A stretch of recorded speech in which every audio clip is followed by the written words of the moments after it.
our sexuality is something which ultimately reminds us that we were put on earth with a need for intimacy. Our sexuality is a drive towards real intimacy.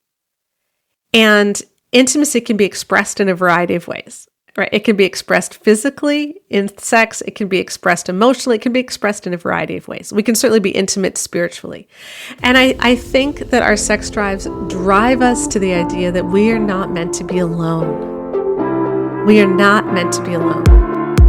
Good evening, everybody. You are listening to That Jesus Podcast, and I'm here with Mr. Titus Kipper. We're kicking it off with a great interview. This is one of those spicy interviews that Titus said, we have to do the vegetables, we have to do our spiritual disciplines and mere devotion most of the time, and every once in a while, let me do something hot button. So we're going straight for the hot button topics today with Sheila Wray Gregoire and talking about sex.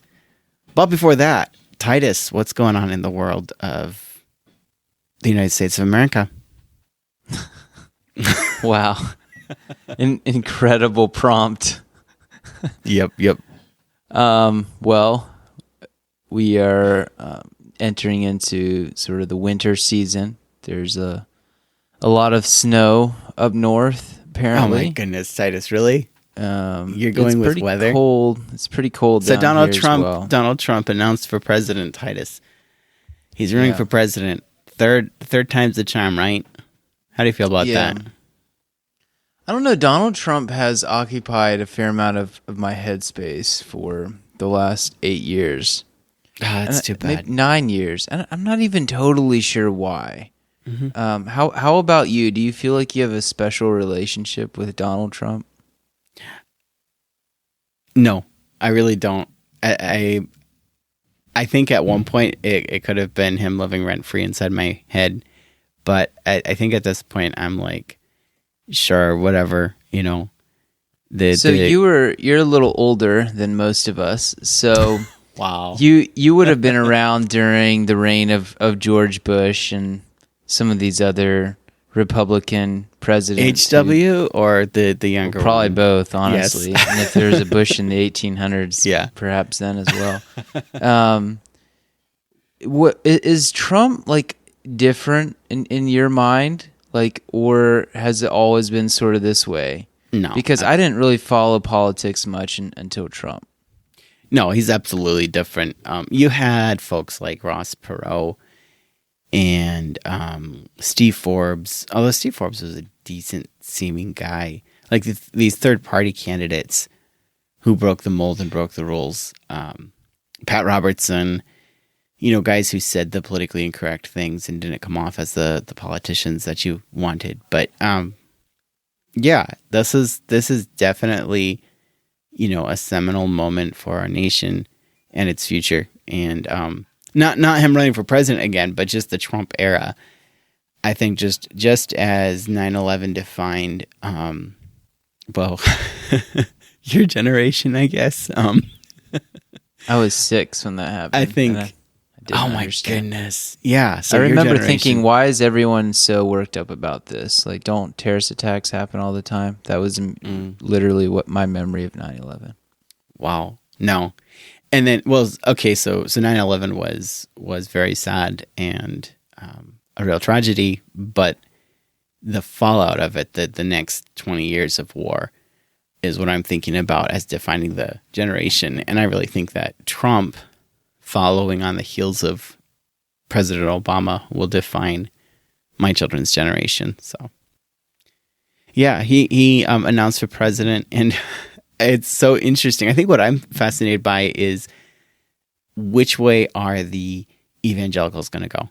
Are they going to lean harder into him or pull away? I saw a headline on Yahoo. I think it was Yahoo. Yeah. Key evangelical figures turn on Trump. Quote, "He used us." And the crazy guy that is Mike Evans says, "No kidding. Donald Trump can't save America. He can't even save himself." He used us to win the White House. We had to close our mouths and eyes when he said things that horrified us. I cannot do that anymore. This is Mike Evans to the Washington Post. Oh, like a little too late. Okay. I mean, I appreciate you saying this, but No. This is my question. Did Donald Trump use Mike Evans and the evangelicals, or did the evangelicals use Donald Trump? I would say both. Yeah. But I really don't think, I really don't think you can say, oh, this guy just used us and then, took us for all we were worth and then left us for dead. That's just so stupid. No, they used Donald Trump. Yeah, that might be true. I don't know that Donald Trump even reached out to evangelicals that much. He clearly didn't care about them. When they glommed on to him and they adored him and they decided to adore him, then they cared. Then he cared. Donald Trump cares for people who adore him. So, yeah, I mean, it's just strange, like, thinking about it. I've been accused of having Trump derangement syndrome. Have you heard of that? Oh, yes. And I think it might actually be true. Like, I don't understand why this one man, like that dude, the amount of times I've Googled Trump. Mm-hmm. I Googled that name just to see what's going on, and most of the time nowadays it's really boring legal stuff. But like, why does he occupy like such a large part of my brain? It's not as much recently. It is truly sort of odd, and I'm not even totally sure why it's the case. I think part of it is just I strongly dislike narcissists. Like, I know too much some competition narcissists in real life. I thank you. I know some narcissists in real life. People who just they care about themselves, and they're the people I dislike most. And so when you have someone setting the whole cultural tone that way, I think it's just pretty rough. Yeah, I think it's a little simpler than... I mean, I agree with you, and I accept what you're saying. But I think for most of us, Donald Trump is fascinating, one, because he's truly a fascinating personality. Like, he literally had a reality TV show for like a decade, for like 10 years or something, because he's such a fascinating personality. He's really interesting, too, because we're fascinated with people who have power. And he did appear to have power. He does have some level of power as a former president. But 3, I think he has power, not just because of his personality, not just because of his power, but because of his proximity to our community. And yes, I realized I just spontaneously did an alliteration there with the letter P. That's how good I am. Speaking of narcissism. But his proximity to our community through the evangelical world, through people who love Jesus, but also seem to love this guy. And so I'm not surprised that we would be fascinated by him. I'll talk about this on our Patreon episode about my journey in voting this year in the midterms. But I think Wait, you did vote? I didn't. And I'll tell you why on the Patreon. Yeah. But the truth is that I'm so relieved to let him go. And I know I should have, and I know I have before, and maybe I'll be sucked in by the drama again.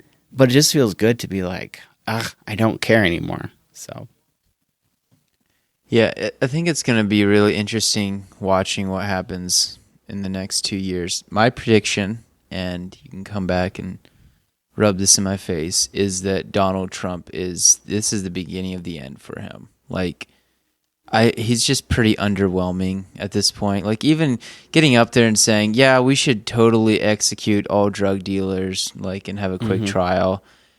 No one cares anymore when he says stuff like that. It's just like, oh boy. And I wish there's so much I would say about the issue of drugs and drug dealers and stuff. Most or many drug dealers are not. Ah, boy. Yeah, that's a whole other topic. My point is that he can say outrageous stuff and everyone yawns now. Yeah. And the fact that last season. Yeah, his candidates in the midterms didn't do well. Then he tries to run, and a lot of, like, even the New York Post and a lot of right-wing outlets are like turning on him. I think this is the beginning of the end for him. And I don't think he's going to take it very well, which will be somewhat entertaining to watch. Yeah, so the New York Post, which is like a tabloid, had a little paragraph at the bottom of their front page saying something like Florida man makes announcement. Page 42. That's just the best thing ever. There's probably no way to make him angrier than that. Yes.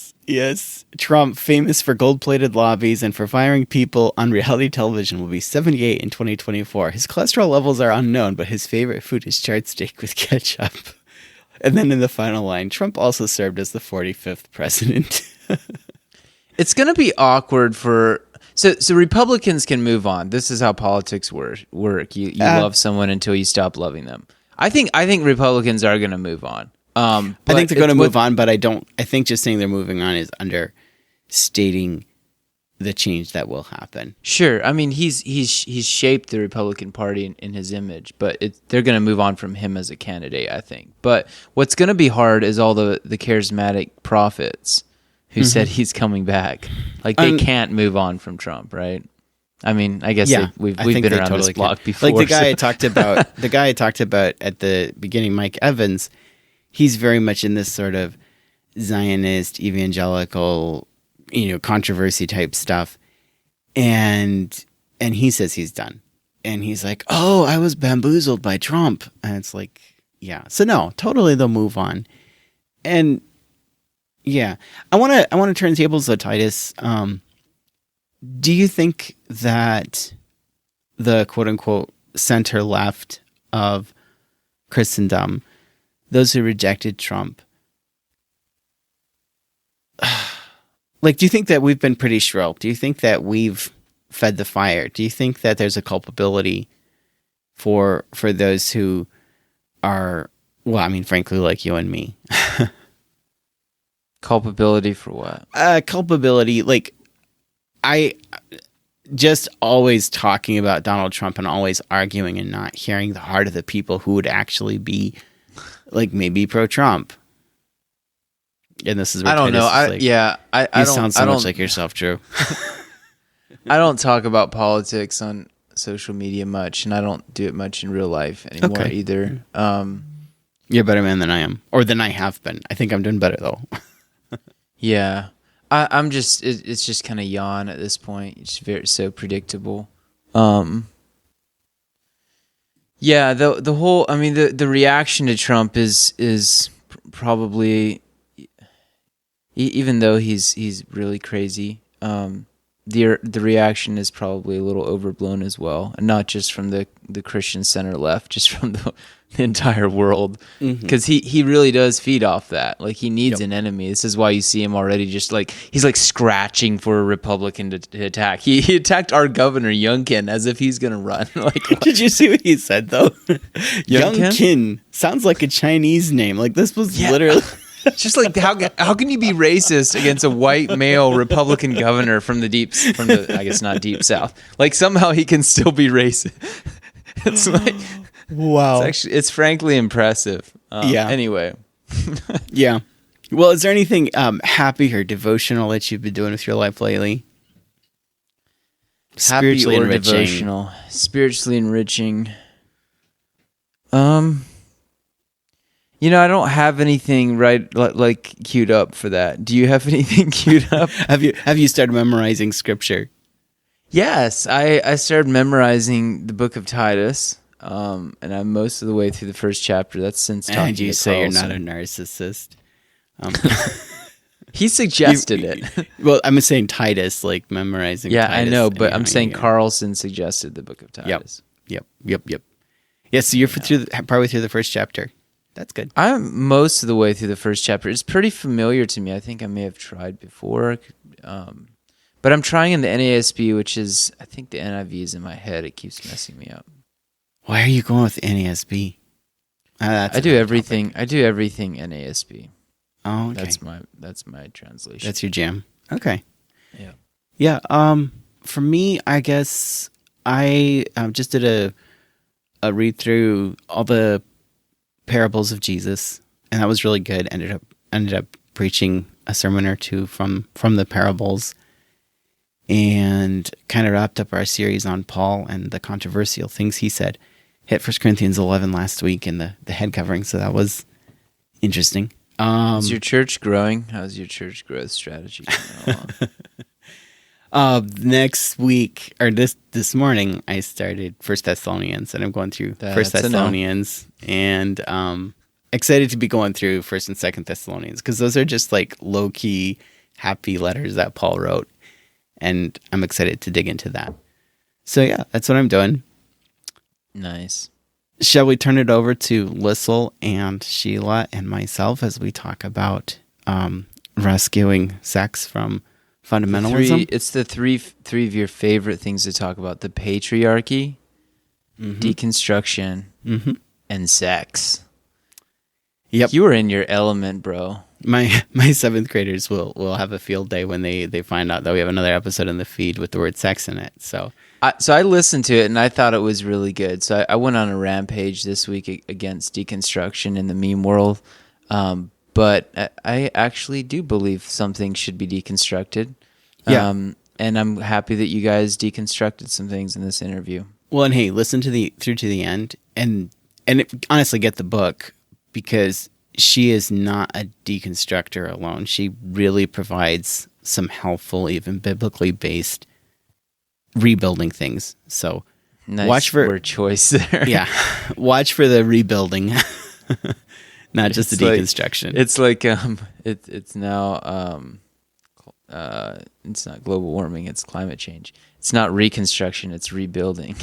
You got to rebrand it. It's not it's not a UFO. It's what do they call the UFOs now? Okay.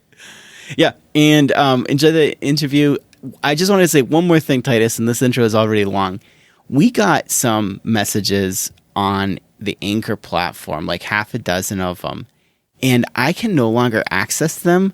I didn't realize they were there, and they got stuck because Anchor disabled that service. So I can see that they showed up on my mobile phone on the app, but they don't exist. I can't play them anymore. So if anybody wanted to come on and share questions, I'm looking at you, Christy and Thomas and Caleb and Philip and Andrew and others. Send me messages. I feel really stupid about that, but we would love to hear. WhatsApp is probably the best way to do that. And you can find WhatsApp deets on our Facebook page or on the notes for this podcast. There you go. Okay, well, let's turn it over to Sheila. I am so delighted to be here along with my wife, Lissel, to talk with Sheila Wray Gregoire tonight. Is that right? I want to say it a little more French than it is. That's pretty good, yeah. Okay, Gregoire. Sheila is a longtime family and marriage blogger. We read some of your work when it was To Love, Honor, and Vacuum years ago, early in our marriage.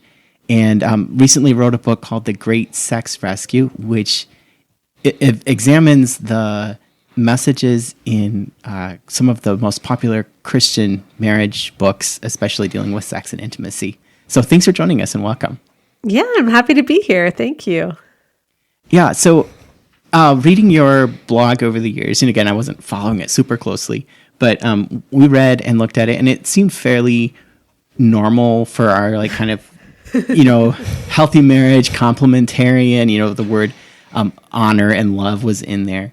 And it feels like you've kind of moved, now you're talking about the Great Sex Rescue and kind of challenging some of the assumptions. So can you just lay out some of your journey from blogging to this huge research project and now the really exciting book that's making a lot of waves? Yeah, so I have always been someone who believes that Jesus's main priority for us is to follow him. And that priority is for every believer. That our goal should be to bring God's will on earth as it is in heaven. And that includes women, that we are called to do that too. And so the idea that a woman follows God by following her husband doesn't make a lot of sense. So I've always believed that women follow Jesus just as men follow Jesus, and that the ideal marriage is a man and woman following Jesus together and listening to his voice. But when I started blogging in 2008, I was very much in the mommy blogging sphere, and almost the entire Christian mommy blogging sphere was complementarian. And what I wanted to do was just give healthy advice without really getting into roles and authority and things like that. And so that's what I was trying to do. I was just like, here's what's healthy, but I never really got into gender roles. And then in 2019, everything took a turn for me because I started actually reading what some of the other Christian marriage books said. And specifically, I picked up Love and Respect. And I read the sex chapter because I'm the sex person. That's mostly what my blog talked about. And so naturally, I go to the sex chapter first. It's only about 10 to 12 pages, not that long in Love and Respect. But I read things like, if your husband is typical, he has a need that you don't have. And the need is for physical release. And you need to give it to him or else he will come under satanic attack. And I just thought, oh my gosh, is this what the Christian world is really thinking is the best sex advice? And so we started this big research project where we looked into it and we thought we've got to do something about this. And that's when we surveyed 20,000 women and decided to look at how these teachings actually impact marital and sexual satisfaction. Did you, so you didn't I think we were married the year you started blogging in 2008. I remember listening to Emerson Eggerichs on Focus on the Family, and your parents read the book too, right? Yeah, my parents would be one of the couples. My mom especially says, she once said that was, I don't want to overstate her, but it was not good for their marriage. Mm-hmm. So what were the messages that you would have heard in your marriage? What would have been the water you were swimming in?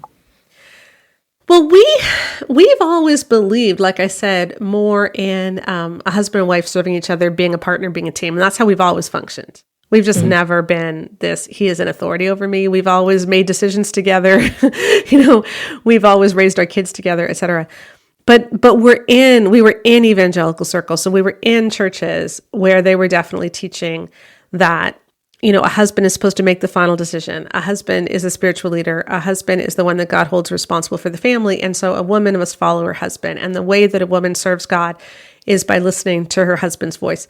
And so we're certainly in that water. We just never really bought it ourselves. But I didn't talk about it very much because I thought, you know what? It's possible to give healthy teaching without having to dismantle that. Mm-hmm. Mm-hmm.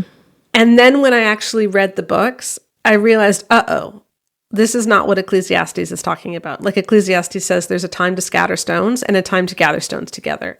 There's a time to break things down and a time to build them up. And I don't think that we can build healthy teaching about sex and marriage until we address the rotten foundation that is in a lot of Christendom. So are you saying, and not to sound confrontational here, but a lot of our audience, I think, is coming from a broadly complementarian perspective.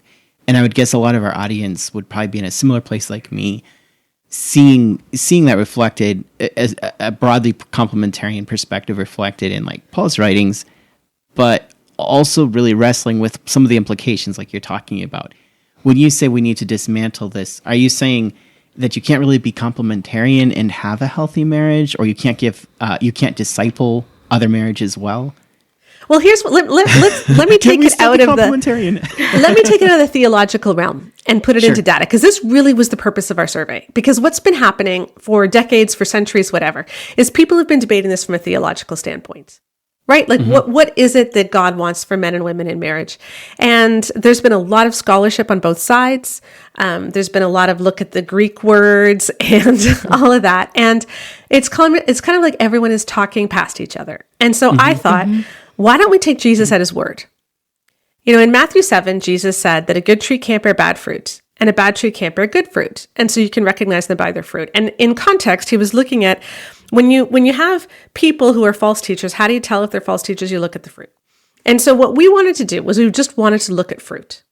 Let's measure these teachings and we'll look at fruit. So we talked to 20,000 women, surveyed 20,000 women, gave them a bunch of different common beliefs and evangelical teachings to see how they affect women's marital and sexual satisfaction. Now, here's your question about complementarianism. You said, can you be healthy? Yeah, you can. You totally can. But here's what's interesting.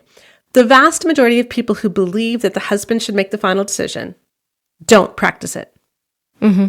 So most people who believe that the husband is an authority do not actually act that out. As soon as they do, bad things happen. So as soon as he does make the final decision, the divorce rate increases 7.4 times. And we're not the only ones to find that. John Gottman did as well. In his book, 7 Principles for Making Marriage Work, the premier marriage researcher out of the University of Washington. So I think the vast majority of people who say they're complementarian are just simply living out healthy marriages. They're just loving each other, they're serving each other, they're wanting to be partners. And that works. But as soon as you actually try to get a hierarchical marriage where he does make the final decision, that's when bad things start to happen. So basically, when you're the theological terms are just terms that are not actually, it's like what people think they're supposed to adhere to. So they say, yeah, well, I'm complementarian because that's what they've been taught that they were, their lip service. But when it comes right back down to it, followers of Jesus who understand loving your brothers and sisters in Christ are not going to be like complementarian, die hard across the board the way they might say they are. Yeah, exactly. Most people teach something they don't practice. Yeah. Which seems like it should mean then that we should look at our teaching, because the truth is, and you talked about this in the opening chapters of your book, while something like Love and Respect or Sheet Music or some of these other popular books may be helpful to a majority of the people, but for the sake of argument, they may be overall helpful and you can, spit out the bad parts, right? It's that margin, and maybe it's a pretty big margin, the marginal cases that are actually crushed by the language when somebody actually tries to live it out. Yeah. One of the things that we've really learned in the past few years about our marriage is that before we are husband and wife, we're first brother and sister in Jesus. And there's this sort of these blinders we put on when it's like, let's teach our children about loving Jesus and loving the world. Let's teach our congregations about loving Jesus and loving the world. Okay, now let's talk about husbands and wives. Oh, there are 5 verses. And yes. We don't wait, the golden rule, that's not a marriage verse. Exactly. Yeah, we think there's only 5 passages that apply to marriage when really the entire Bible applies to marriage. Yeah. And that's what we found too, like marriage is supposed to be this beautiful, intimate relationship where you support each other and you follow after Jesus together and you serve him together. And through that, you experience this amazing intimacy. And that's really what our project was about. How do we best experience that intimacy? And what we found is that one of the biggest predictors for a good sex life in marriage and high marital satisfaction is that a woman feels like my opinions matter just as much. My husband hears my opinions and they matter just as much as his. And when that isn't true, when his opinions matter more than hers, terrible, terrible things happen. And that was something that we looked at in our marriage. I wanted her opinions to matter, but because of the framework we had been given or had adopted, not only did I not know how to listen to her well, you didn't really know how to. Well, I was going to be yourself space. Yeah, I didn't give myself space to just like. We were on the mission field at that point when it started falling apart for us, when I had come to a place where I'm like, well, my husband is called to the mission field, and whether or not it's working for me doesn't matter. And if I can just figure out how to submit well enough, then we'll both figure out how to I'll get happy about it. And yeah, and ultimately, it was burnout for both of us, really. Yeah, and this is something you talk quite a bit about, both in relation to sex and sexual satisfaction in marriage, but also with implications more broadly, that although women are marginalized in the patriarchal or applied complementarian model, it's really hurting men too. Mm-hmm. And it's keeping them from experiencing the fullness that they can in an actual dynamic relationship rather than the hierarchy. Exactly. Yeah. And I think that our model of marriage and the way that we see the genders, it really does a huge disservice to men. I mean, even getting away from the complementarian side of it, even just the way we talk about male sexuality, I think it's so terrible towards men and so demeaning. Yeah. Mm-hmm. Just as an example, Every Man's Battle, they literally say, we find another reason for sexual sin among men. We got there naturally, simply by being male. And elsewhere they say, men just don't naturally have that Christian view of sex. Multiple books talk about how men literally just cannot help but lust. That is how they were made, is to lust. As if God did it. Well, then what basically we're doing, though, is teaching our men, giving them permission to be that way as well. Well, every man's battle. That is what it says, right? It's every man. If it's every man's battle, then nobody's ever going to win it. Yeah. Right? Yeah. I remember reading that particular book at the Bible school I went to, or the first couple chapters, and I was just so blown away by the explicitness and how the men, I think they were trying to be relatable and honest, but they painted themselves as monsters, and it lowered the bar so much. And as a guy that's, struggled with lust, I felt like the framework I was given and or adopted, I want to take responsibility, almost gave me permission to do something as it made me feel guilty about it. And it was just this vicious cycle, like, you're going to have to do this, plus you're not going to be able to. Yes. And it gives all kinds. Yeah, it gives all kinds of examples that they consider normal. Things like, masturbating in a gym parking lot to the women going into the gym. And in their book, Every Young Man's Battle, they talk about masturbating outside of high school. So, in a car. They talk about masturbating to your sister-in-law who's sleeping on the living room floor beside you. They talk about rushing home to masturbate to the woman who lives next door to you who's out sunbathing. They talk about a youth volunteer raping a 15-year-old girl because she is so flirty and he can't help it. Like the things that they normalize are really quite astounding. Yeah, and you're not. One of the things that's important to know is the books that you take to task through the lens of your survey are not marginal cases.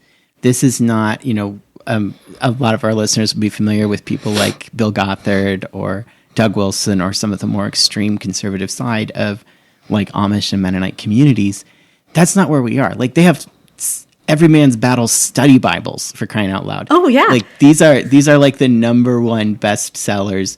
Focus on the Family was the media juggernaut in the 80s and 90s when I was growing up. And these were the headliners. So you're not picking here. No, what we did was we took the top 10 best-selling marriage books, and we took the 6 iconic best-selling sex books.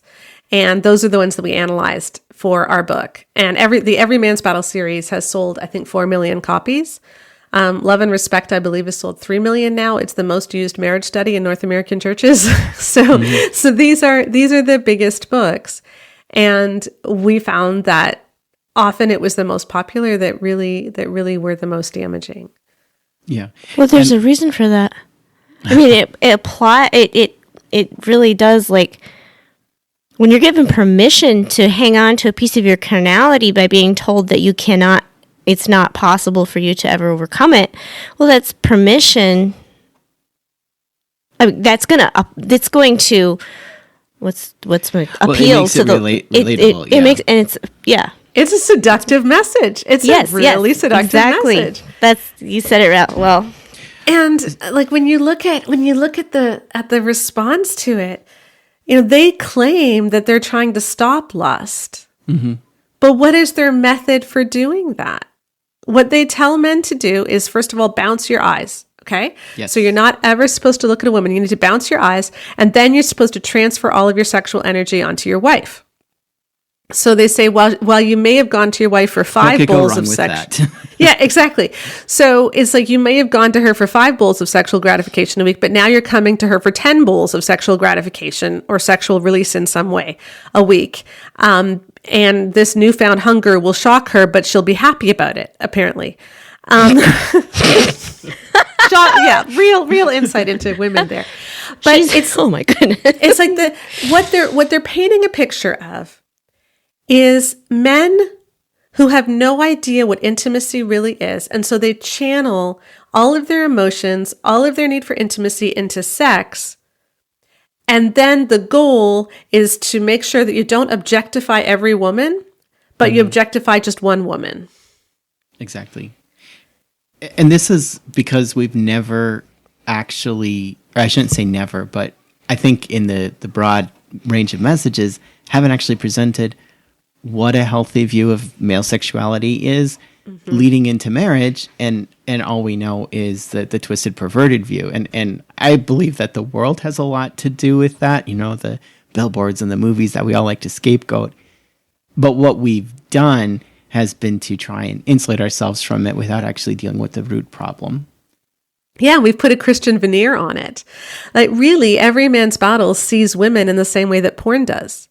We are women who exist primarily for men's sexual gratification. And whether he lusts after her or whether he bounces his eyes, he is still seeing her as an object. So if he's lusting after her, then he's treating her as an object. But if he refuses to look at her because she might arouse his lusts, then he is still only seeing her as an object. And in the book, they tell men, if you walk into an office, immediately turn your eyes away and turn your head away, because usually receptionists bend over. And so it's really important not to look at the receptionist. They have they have an exercise where you need to identify the enemies of your lust, like what causes your lust. And among the enemies that you need to defeat are female joggers. So female joggers are considered the enemy, and you must try never to look at them. And I just want to stress, Jesus never refused to look at women. Jesus chose to truly see women. Yeah. And that's the difference. In incredibly vulnerable places that would make him look bad too to the Pharisees. I just have to do one more I read this week, and I don't know if it was your Facebook or blog that shared it or somebody else, but Douglas Wilson had a blog post where he suggested that the man struggling with lust should call the pop-up ads on his browsers, call her breasts, call them principalities and powers. And that's like literally the opposite of what Scripture teaches. I bring that up because Paul says, we wrestle not with flesh and blood. And here we have instead, no, we do wrestle with blood. We keep it, we bounce our eyes, we turn away. So what I'd like to walk through, you know, bottom line, people should buy your book, but to kind of give us an overview, what's the biblical, Christ-centered understanding of male sexuality and then female sexuality in marriage, or frankly, before marriage too? Well, let's I do it in 2 minutes. Let's just take a look at sex. I think it's easier to talk about like what is the biblical view of sex, because if I were to ask you guys, which I'm not going to because this is super creepy, but if I were to ask you like, did you have sex last night? Okay, I'm not asking that, but if I were to, what you think I'm asking is something about, you know, penis and vagina, move around, like what you're picturing is intercourse, right? So that is our definition of sex. It's just intercourse, you know, where a man does this and then he climaxes. And there's a problem with that, because if that's our definition of sex, she could be lying there making a grocery list in her head. She could be in emotional turmoil, or she could even be in physical pain, and it would still count as sex, because our definition of sex leaves her out of the equation. It's something that he does and that he receives. And we have turned sex largely into a male entitlement and a female obligation. So we say things like, he has needs. He needs you to fulfill his needs. You know, you do not deprive him, etc. But what if we looked at sex in a different way? And what if we asked, what does the Bible see sex as? And when you do that, you get a very different picture. Because Genesis 4 verse 1, strange verse, Adam knew his wife Eve and they conceived a son. And the root word there for to know is the same word that is in the Psalms when David says, search me and know me, O God. It's a deep longing to be intimate. So we know that sex is intimate. We know it's supposed to be pleasurable for both, because in Song of Solomon, she says more words than he does, and she's having a good time. So, you know, it's something intimate. It's mutual for both, or it's pleasurable for both. And then in 1 Corinthians 7, it's totally mutual. Everything that he gets, she gets too. And that is this picture. It's this holistic thing, which is mutual, intimate, and pleasurable for both. It's the culmination of how you feel about each other. It's the physical expression of your marriage. It isn't one person using another as a sin management tool so that they don't lust. It isn't one person using another just to get their needs met. It is both of you giving and enjoying each other. And that's what it's supposed to be. And that means that she has to matter just as much as he does. And unfortunately, that isn't the story of most Christian marriages. We have a 47-point orgasm gap, by which I mean that 95% of men almost always reach orgasm in a given sexual encounter, but the equivalent number for women is only 48%. So we have a lot of women who aren't feeling pleasure. We have a lot of women who say that sex, I don't feel emotionally connected during sex. We have almost 20% of women who say that their primary motivation for having sex is something negative, like either to prevent him from treating me badly or to prevent him from watching pornography. Mm-hmm. And so we're losing what God intended sex to be. And we need to get back to this idea of mutuality and intimacy rather than something which is just an obligation and it's one-sided intercourse. Yeah, that's really well said. I can hear a lot of people thinking back to, and a lot of like single men who were kind of implicitly promised that, well, once you're married, you won't burn anymore, to use Paul's wording there in 1 Corinthians. How do you understand that verse, it is better to marry than to burn, when Paul's saying, if you think it's good not to get married, I agree with you, but, if you can't control yourself, do get married. Is that not a contradiction? Well, we need to understand who he's writing to. In Corinth at the time, there was a big movement towards celibacy. They were thinking that a celibate life is more godly than not being celibate. And a lot of people who were married were actually pledging to be celibate. And he's saying, no, look. So when he says the whole do not deprive thing, he's really addressing this group of people who were already married, but were saying, hey, we're going to be celibate. He's saying, no, look, don't deprive each other. You're married. This is a good thing. And then he's saying to people who thought they were supposed to be celibate because this was the best way to love God, but they just didn't feel like they could be. He's saying, look, it's okay. It's better to marry than to burn with passion. Like, go ahead and marry. So he wasn't saying, if you find yourself burning with passion, find someone to marry. He was saying, look, you do not need to commit to being celibate for your entire life. If this doesn't feel something you feel called to, it's all right to get married. So it really wasn't written in the modern context the way we think of it. Yeah. And it's just mind-boggling. I preached a couple years through the book of 1 Corinthians.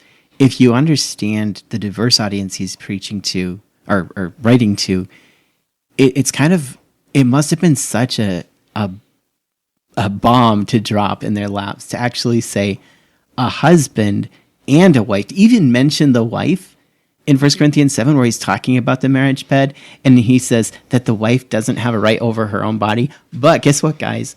The husband doesn't have the right over his own body. That's turning the hierarchy on its head in such a profound way. It really was. And I remember that in Roman times, husbands owned their wives' bodies. A husband could kill his wife and there would be no penalty. And so when he says, like, a wife's body does not belong to her alone, but also to her husband, everyone's like, well, yeah, obviously. Exactly. But then he says, in the same way, the husband's body does not. And that was what was radical. That's what we miss today often when we read it, but that was really radical to say that, yeah, sex is supposed to be something which is mutual. It's not something that he takes from her. It isn't something that she owes him. This is something that you experience together. What's the use of a sex drive if you're single then? I think, our sexuality is something which ultimately reminds us that we were put on earth with a need for intimacy. Our sexuality is a drive towards real intimacy. And intimacy can be expressed in a variety of ways, right? It can be expressed physically in sex. It can be expressed emotionally. It can be expressed in a variety of ways. We can certainly be intimate spiritually. And I think that our sex drives drive us to the idea that we are not meant to be alone. We are not meant to be alone. And when we understand that, then even if you're single, we can seek out community. We can seek out meaning. We can seek out meaningful relationships. We can seek out where to be purposeful in our lives. But if we seek out self-gratification to deal with just the physical part of it, we're going to find ourselves even more alone. Mm-hmm. And so I think when we remember that the sex drive is what reminds us that we aren't meant to be alone. And whatever that may look like for all of us in all our circumstances, situations, God is a relational God. He created us with deep needs for connection. And, in whatever circumstances we are, let's seek out real, meaningful connection. Yeah. And I just in walking my own journey and then walking with other brothers who are struggling against lust and struggling against unwanted sexual desire, what I find over and over is they don't need, to be really blunt, they don't need more sex with their wife.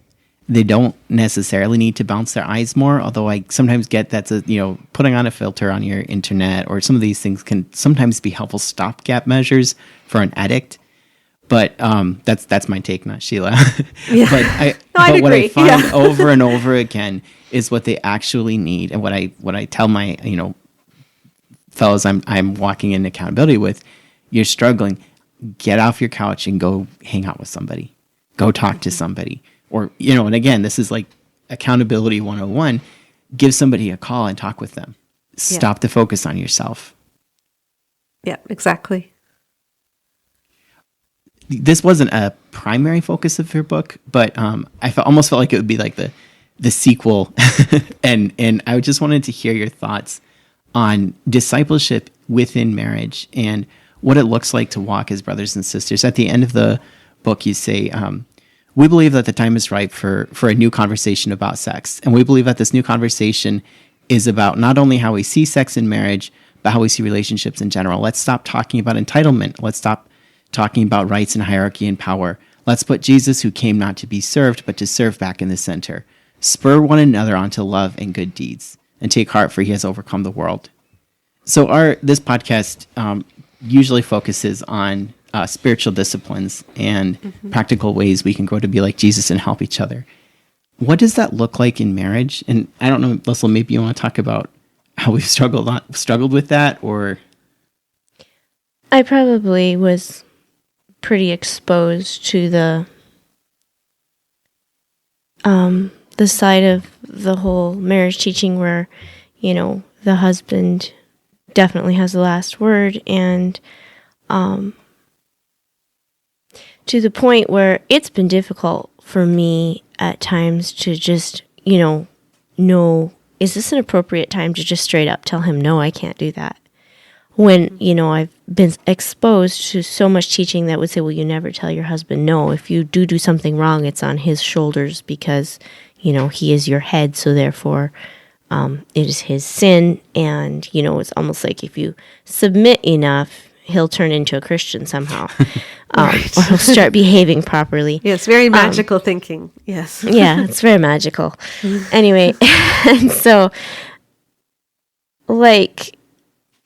to make the transfer in your mind to from the hierarchy to actually relationship, where I can say actually babe, that's just not going to work for our relationship. You actually can't treat me like that and still expect intimacy from me when you've shut me down, or things like, how do you actually have those conversations? Like it's a huge switch from going to submission to relationship. And Drew and I were friends when we were married, and there was a constancy there for us. And there are pieces of our marriage I look back on and I'm like, whoa, we survived that. God is good. But ultimately, how do I say this? There is a level of commitment between Drew and I that I've been very blessed with, even as we stumbled along through our marriage. But I know that that's not the case for so many.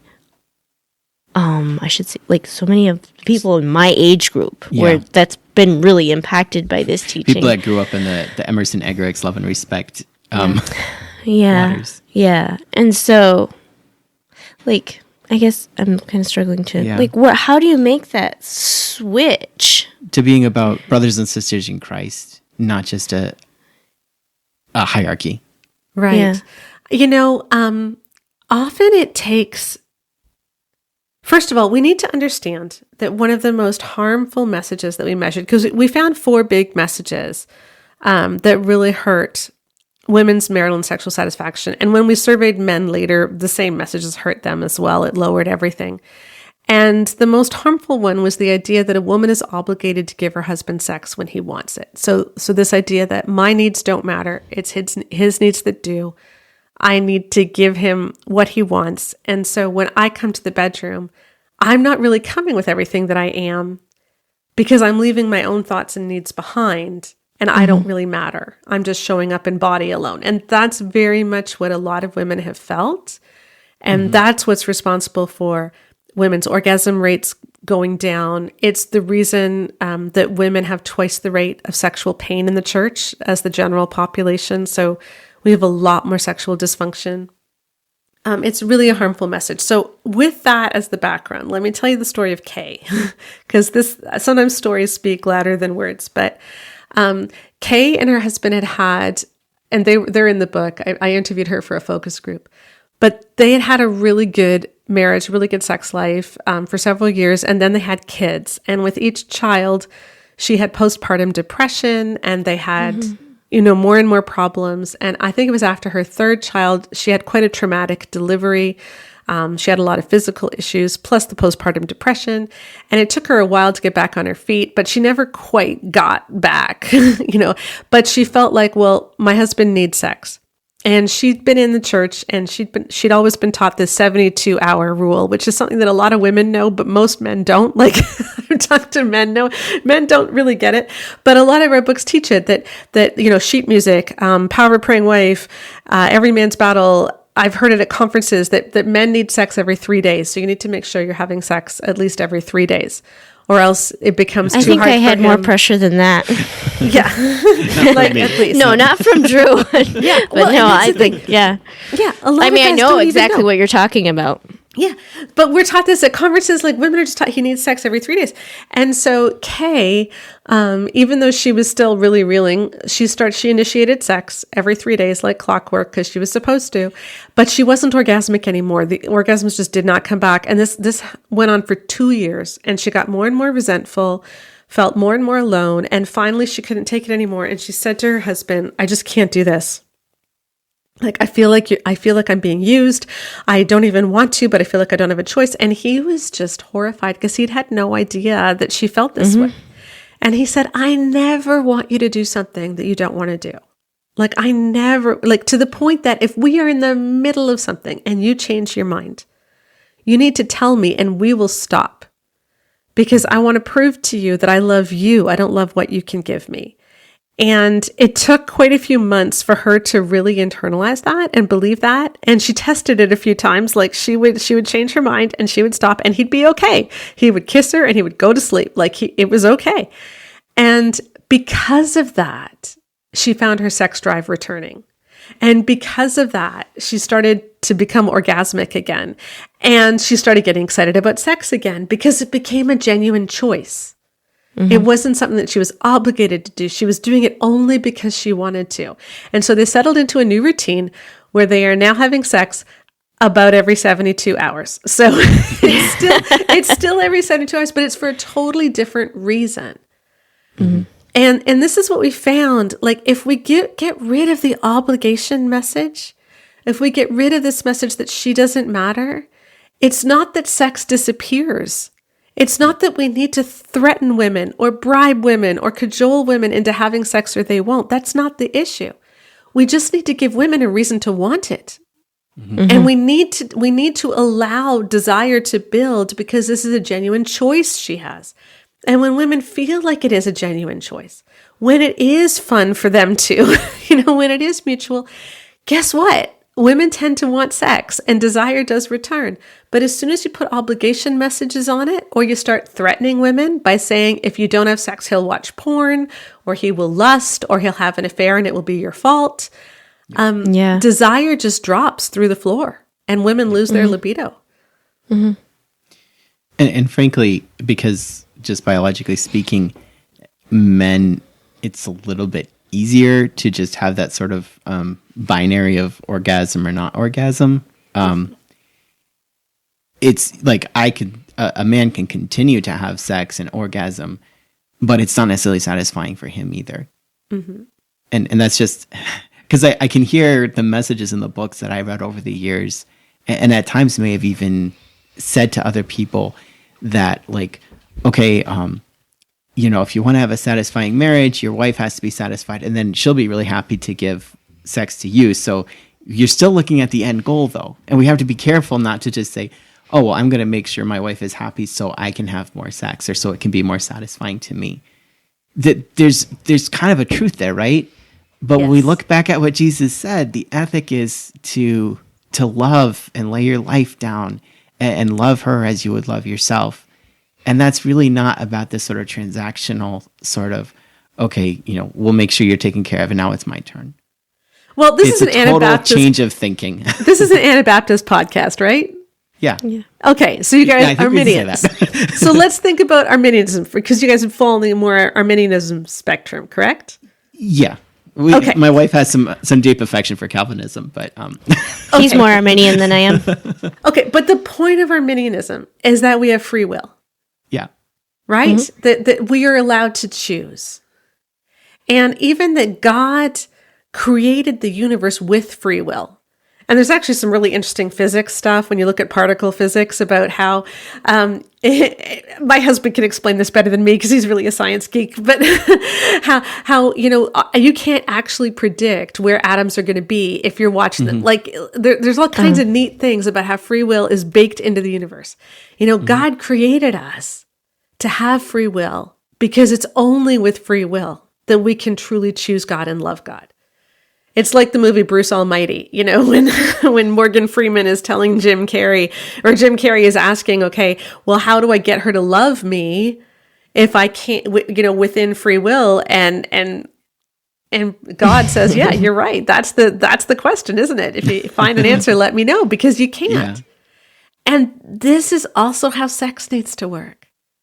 If we want sex to be real, if we want sex to flow out of our genuine feelings of intimacy for one another, then it can't be something which is forced. It can't be something which is bribed. It can't be something which is coerced or owed. It has to flow out of our relationship. Mm-hmm. Yeah. And that's a very scary place to be, because I think this is one of the reasons why so many of our resources have clobbered women with how important it is to meet sexual needs, because the worry has been, if she doesn't feel coerced, she may not do it. And then what will these poor guys do? Yep. But in so doing, what we found is that they created a whole host of problems that didn't need to be there. Mm-hmm. Because we found that frequency and libido are not the problem. They are the symptom of the problem. So I'm going to list 5 things, okay? Okay, listeners, are you ready? I'm going to list 5 things, so get ready. But when she frequently reaches orgasm, when she feels emotionally connected during sex, when there's high marital satisfaction, when there's no porn use in the marriage, and when there's no sexual dysfunction on either side, frequency takes care of itself. Mm-hmm. It pretty much does. Mm-hmm. So we focus so much on how to get her to have more sex, even though it's not always her that wants sex less. Okay. We never talk about those situations, but in about 20% of marriages, it's actually her who wants sex more. But so many of our resources focus on how to get her to want sex more because they see her lack of libido is the problem. But really her lack of libido is showing us there's something else going on. Mm-hmm. And if we can figure out what that other thing is, we can actually really open ourselves up to understanding what real intimacy and real passion is that God intended for us. And that never comes when you're trying to coerce someone into something. I think the one thing that I've realized and come to realize is that if Drew behaves in a way towards me that's unkind or whatever, and it turns my libido, my desire off. And rather than confront him on that and say, look, this isn't going to work for me tonight because we've got this on the shelf. We have to talk about this. If I just shove that aside, do the thing, go on with my life, I'm not doing him any favors as a brother in Christ either. Or a marriage. Because I've allowed him to behave in a way ungodly towards me. And I'm just living, allowing him to live. It's me living a lie to pretend it didn't happen. And you're also dropping the ball as my sister in Christ. Yeah. I mean, yeah, exactly. To call me out on this. And just today while we were running errands, we had a bit of a misunderstanding over ice skates. And we're not ready to go into that yet. No, not ready to go into that. But at one point, Lissel was like, I need you to be my brother in Christ and to actually tell her how she hurt me. And I wasn't doing my job to walk with her in discipleship, even as she does that with me. Yeah. So I think, and I want to know if what you found in your research. One of the things I've wondered about as I have a lot of, I grew up Anabaptist. Most of my conservative Mennonite. Yeah. And so those are the circles I run in, and I hear a lot of things coming from my Mennonite sisters and the things they're saying, and I've stepped back in the last little while, and I have to ask myself, do your husbands know what you believe? Because I think your husbands are good men, and they wouldn't want that kind of pressure on you. Mm-hmm. And so what I'm wondering is, these messages we've heard, have we done a really good job of indoctrinating the women, and the men don't actually even know what kind of pressure their women are under? That is overwhelmingly what we found, yes. Okay. Because it's women who read the books. The majority of the negative messages, which women have internalized, come not from the pulpit. Because honestly, people don't actually preach about sex in detail very much. And nor should they, because there's kids there and there's it's just not appropriate. There's some things which are more appropriate to teach in other settings. So I don't have a problem with that. I'm not trying to blame pastors. But what it means is that the majority of the teaching, the specific teaching we get on sex in marriage is from books, or it's from listening to Focus on the Family, or, reading blogs, social media, etc. That's where we get our teaching. And predominantly those are female spaces.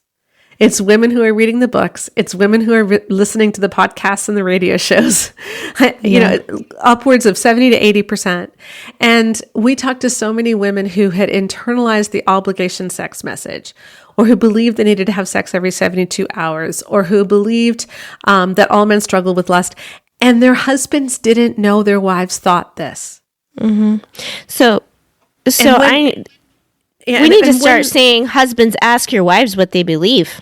Yes, because, and this is one of the big things that we said at the end of the book is, guys, please, if you ever hear this stuff being taught, to kids in youth group or to women as a whole, step in and say, wait a minute, that is not what every man thinks. No, men are not animals who can't think straight without sex. Men are fully made in the image of God. Men have the Holy Spirit just as much as women do.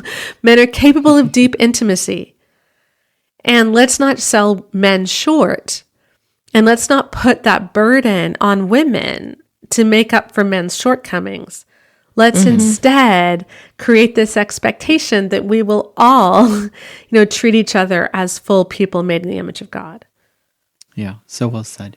Yeah. Just a couple, two more questions as we wrap up. A quick and easy one. Along with your book, do you have one or two good alternatives for, say, somebody to use in premarital counseling, or for a couple looking for a basic handbook? Yeah, we do. So after we wrote The Great Sex Rescue, which The Great Sex Rescue is really wonderful for anyone, whether they're married or not, divorced, whatever, who really feels like they have internalized a lot of negative messaging around sex and just want to experience freedom and just want to get what God really wanted for sex.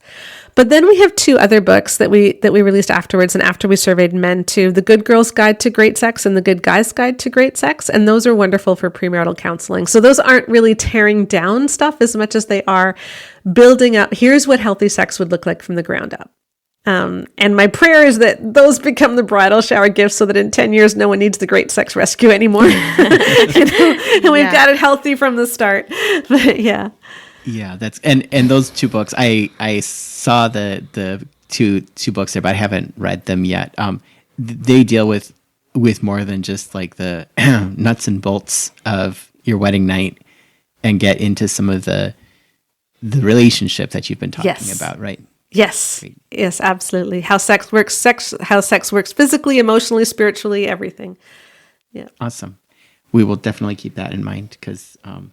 It's kind of tough. What do you put in the honeymoon basket? What do you do with premarital counseling? And we've used some great resources, John Mark Comer and Tim Keller, but also looking for something more. So then the last question, this is circling back a little bit. There's a big market out there for like couples devotional books, and you have family devotions and such. Can you share any thoughts on practically what does it look like outside the bedroom to walk with each other in that sort of mutual discipleship and helping each other grow to be like Jesus? I think so much of it depends. I don't know if there's a single way that every couple is going to work best together because it all. Do we need to pray 15 minutes together a day? Yeah.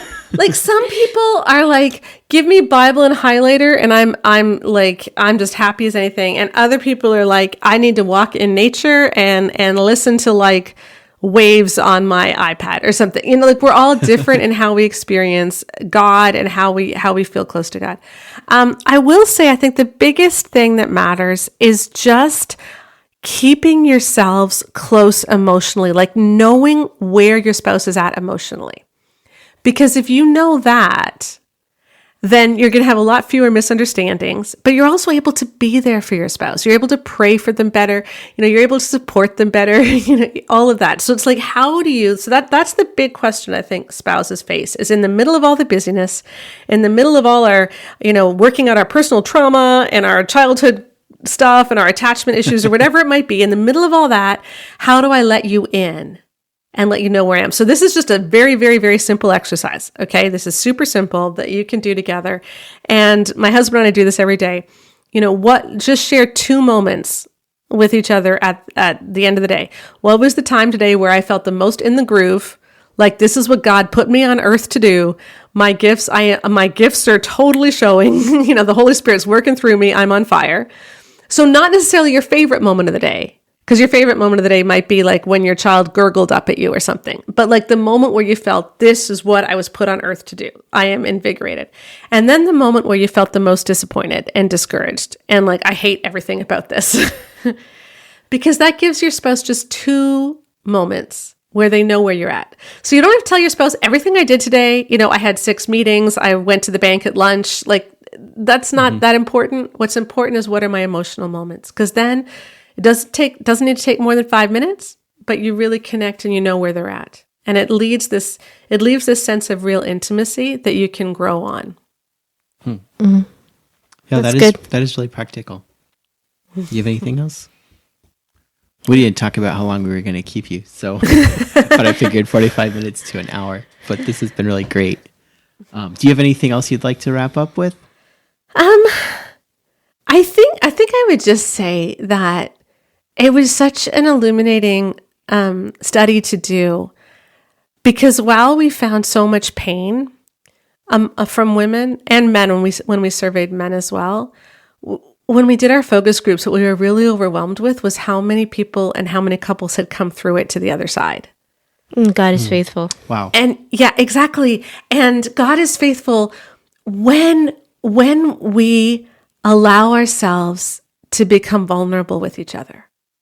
Mm-hmm. Because that's the way intimacy grows, right? When we finally take that step and we say, hey, this is rough, but I need to tell you, I haven't actually been feeling a lot of pleasure for the last 10 years. Or, when you do that thing, I would really rather you not do that thing.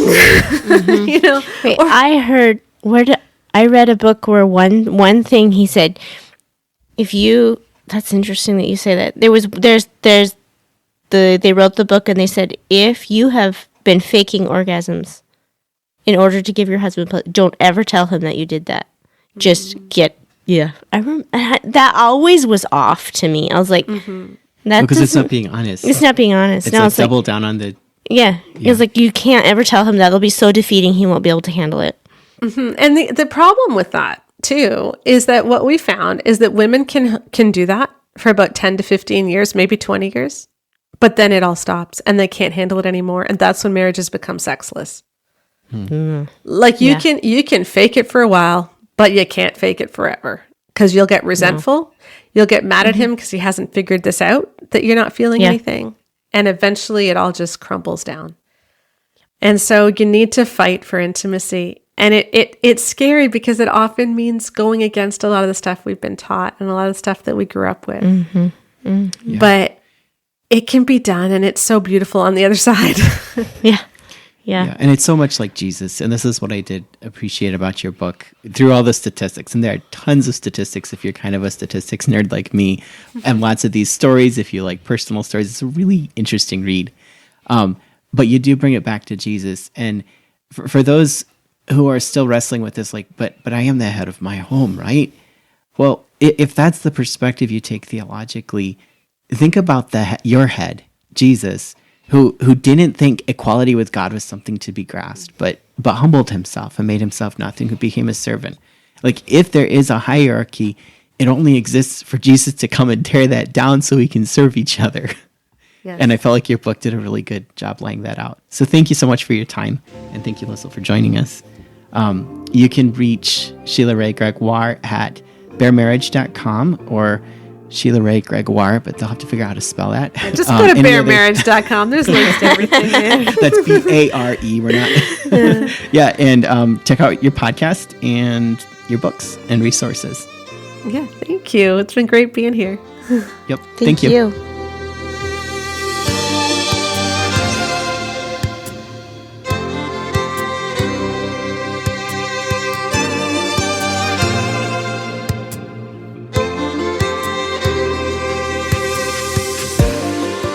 That Jesus Podcast is part of the Kingdom Outpost Podcast Network. For more articles, podcasts, and other resources, go to kingdomoutpost.org.